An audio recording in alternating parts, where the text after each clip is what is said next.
Good morning everyone. ఈరోజు మనం April current అఫైర్లో భాగంగా కొన్ని ఉండిపోయాయని చెప్పాను కదా, అవి ఏపీ కరెంట్ అఫైర్స్ కూడా నేను చెప్పలేదంటే ఎలక్షన్స్ టైం కదా అని చెప్పి నేను అవి పక్కన పెట్టాను. అవి డిస్కస్ చేసుకుందాం, ఓకేనా. ఈ వీడియోలో జస్ట్ ఇంపార్టెంట్ టాపిక్స్ మాత్రం చెప్పేస్తాను, అయిపోతుంది, ఓకేనా. చూడండి ఒకసారి. ఏపీలో మెయిన్గా మన స్కీమ్స్ పక్కన పెడదాం, ఎందుకంటే వచ్చిన న్యూ గవర్నమెంట్ని బట్టి అవి స్కీమ్స్ అనేవి క్లియర్గా తర్వాత చెప్పుకుందాము. తర్వాత చిన్న చిన్న పాయింట్స్ ఉండిపోయి చూడండి, చిన్న చిన్న టాపిక్స్. దూదేకుల వర్గంపై అభ్యంతరకర పదాలు వినియోగించడంపై నిషేధం విధించారట. అంటే దూదేకులు వాళ్ళని అంటే వాళ్ళ క్యాస్ట్ అనమాట.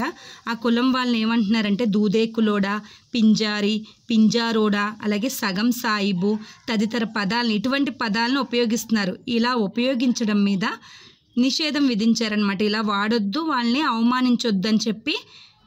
ఇలా కనుక ఎవరైనా పిలిస్తే వాళ్ళ మీద చట్టపరమైన చర్యలు తీసుకుంటామని కూడా రాష్ట్ర ప్రభుత్వం ఉత్తర్వులు జారీ చేసిందనమాట. దూదేకుల వర్గం గురించి రాష్ట్ర ప్రభుత్వం ఉత్తర్వులు ఇలాగా జారీ చేసింది, ఓకేనా. అది చిన్న పాయింట్. తర్వాత మనకి తీర ప్రాంత శోధన కోసం ఎన్సీసీఆర్ కేంద్రం, అంటే తీర ప్రాంతం అంటే సముద్ర తీర ప్రాంతం మీద ఎక్స్పెరిమెంట్స్ చేయడానికి ఒక కేంద్రాన్ని ఏర్పాటు చేశారు. అదేంటో చూద్దాం. ఇది ఎక్కడండి అంటే ప్లేస్ విశాఖపట్నం, వైజాగ్లో పెదగంటాడ ఉంటుంది కదా, పెదగంట్యాడలోని యారాడలో డాల్ఫిన్ నోస్ కొండలు ఉన్నాయి. డాల్ఫిన్ నోస్ కొండల మీద already ministry of earth sciences అనేది ఆల్రెడీ ఏర్పాటు చేశారు. దానికి అనుబంధంగా అంటే దానికి రిలేటెడ్గా ఒక బ్రాంచ్ని మళ్ళీ కొత్తగా ఏర్పాటు చేశారనమాట. అదేంటంటే NCCR, national centre for coastal research. దాంట్లోనే మీనింగ్ ఉంది కదా, కోస్టల్ రీసెర్చ్ అంటే అక్కడ సముద్ర తీర ప్రాంతం మీద పరిశోధనలు అనమాట. ఆ కేంద్రాన్ని ఢిల్లీ నుంచి ఎవరు స్టార్ట్ చేశారంటే కిరణ్ రిజిజు ఎవరు? కేంద్ర భూ విజ్ఞాన శాఖ మంత్రి, అంటే union minister of earth sciences ఏర్పాటు చేశారన్నాం కదా, దీనికి మినిస్టర్ అనమాట ఇతను కిరణ్ రిజిజు. ఈయనతో స్టార్ట్ చేయించారు ఢిల్లీ నుంచి ఎన్సీసీఆర్ అనమాట. ఈ కేంద్రాన్ని ఇక్కడ యారాడలోని డాల్ఫినోస్ కొండల మీద స్టార్ట్ చేశారు, ఓకేనా. ఇదేం చేస్తుంది? సముద్ర జలాల నాణ్యతను పర్యవేక్షించడం, అలాగే ఎకోసిస్టమ్, అలాగే సముద్ర తీర ప్రాంతాల్లోని పర్యావరణం మీద పరిశోధనలు చేస్తారనమాట, ఓకేనా. దాని గురించి అయిపోయింది మనకి ఇంకా ఎన్సీసీఆర్ గురించి. నెక్స్ట్ మనకి ఇంపార్టెంట్ ఏదంటే జువ్వెలదిన్నెలో షిప్పింగ్ హార్బర్.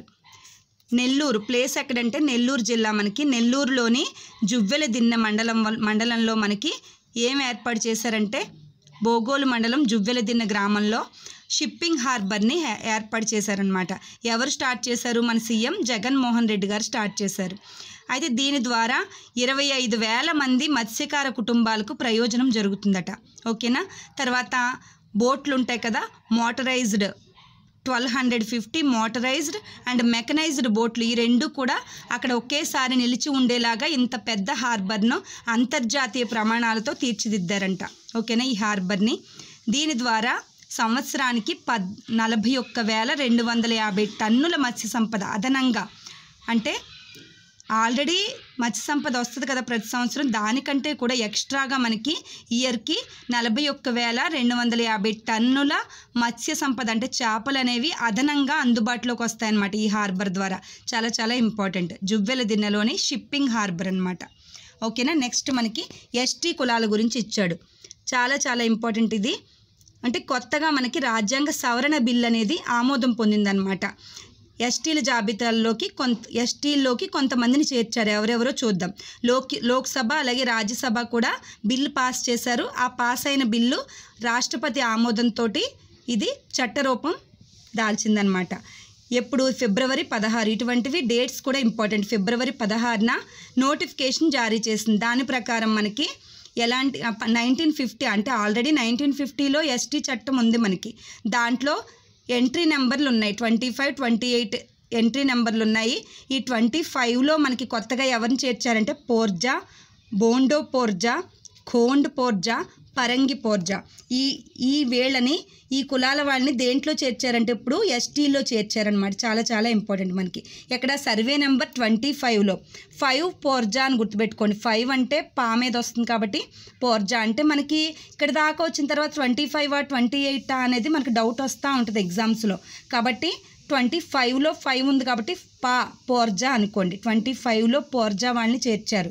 తర్వాత 28 ఎంట్రీ నెంబర్ 28లో సవరాస్ని చేర్చారు. సవరాస్, కాపు సవరాస్, మలియా సవరాస్, కొండ సవరాస్, కుట్టో సవరాస్. ఈ సవరాస్ని ఎంట్రీ నెంబర్ 28లో చేర్చారు.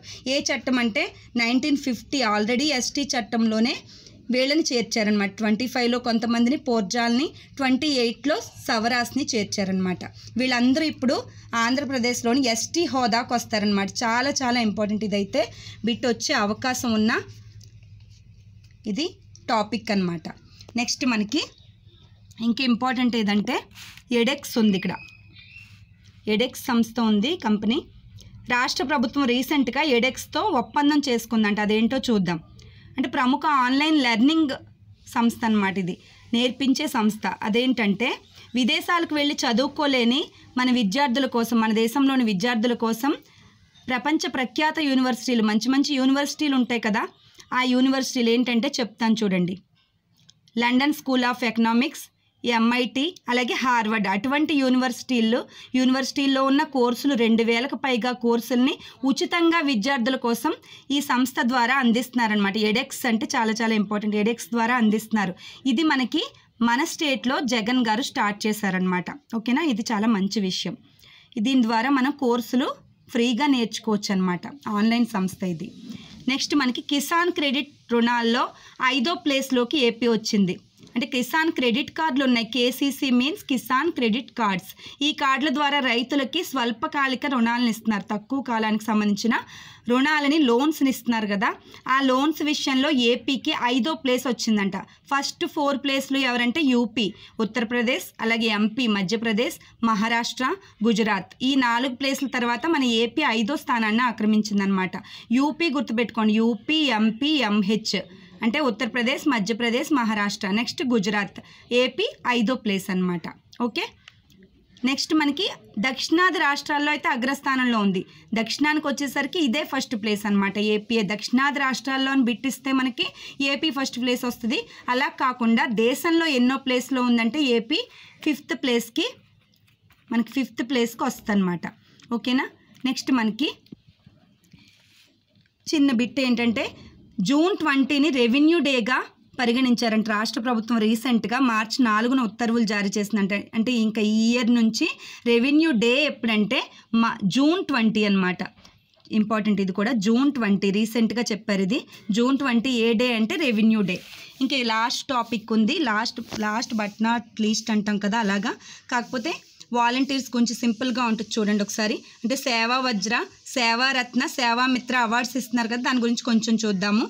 వాలంటీర్లకు వందనం అనే కార్యక్రమంలో మనకి శాసనసభ నియోజకవర్గంలో ఉత్తమ సేవలు అందించిన వారికి 5 మెంబర్స్కి మనకి సేవా వజ్ర ఇచ్చారు. సేవా వజ్రాలో 30,000 ఇచ్చేవారు. దీన్ని ఒక 15,000 పెంచి ఏం చేశారంటే రీసెంట్గా 45,000 చొప్పున, ఒక్కొక్కరికి 45,000 చొప్పున 5గురికి ఇచ్చారనమాట. సేవా వజ్ర దాని పేరు. ఓకేనా, సేవా వజ్ర శాసనసభ నియోజకవర్గంలో సేవలు అందించిన వాళ్ళకి. నెక్స్ట్ మనకి సేవా రత్న అంటే మండలాల్లో, మున్సిపాలిటీ స్థాయిలో సేవలు అందించిన వాళ్ళకి సేవా రత్న ఇచ్చారు. దీని ప్రకారం 20,000 ఇచ్చేవారు. దీన్ని ఒక 10,000కి పెంచి 30,000కి చేశారనమాట. ఇదే చిన్న చిన్న చేంజెస్ వచ్చాయి. ఆల్రెడీ మీకు తెలిసే ఉండొచ్చు. సేవా వజ్రలో 30 ఉన్నదాన్ని 45కు చేశారు.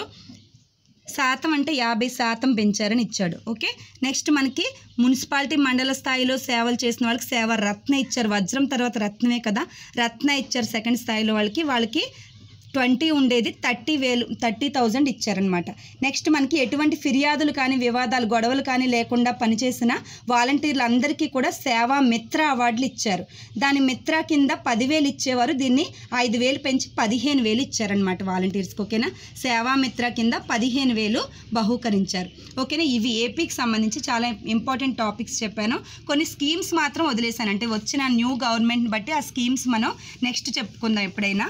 ఓకేనా, ఇది క్లియర్గా చూడండి. అర్థం కాకపోతే 2-3 సార్లు చూడండి. కానీ చాలామంది చూడట్లేదు, కొంతమంది ఫాలో అవుతున్నారు. కానీ అంటే వీడియోస్ ఎక్కువైపోయి కొద్దీ ఏమైపోద్ది అంటే స్టాక్ అయిపోద్ది. అవి చూడాలని అనిపించదు ఒకేసారి. నెట్ లేకపోతే నెట్ బ్యాలెన్స్ వేయించుకుని అయినా సరే ఉపయోగపడే వీడియోస్ కంపల్సరీ చూడండి, చూసి ఫాలో అవ్వండి.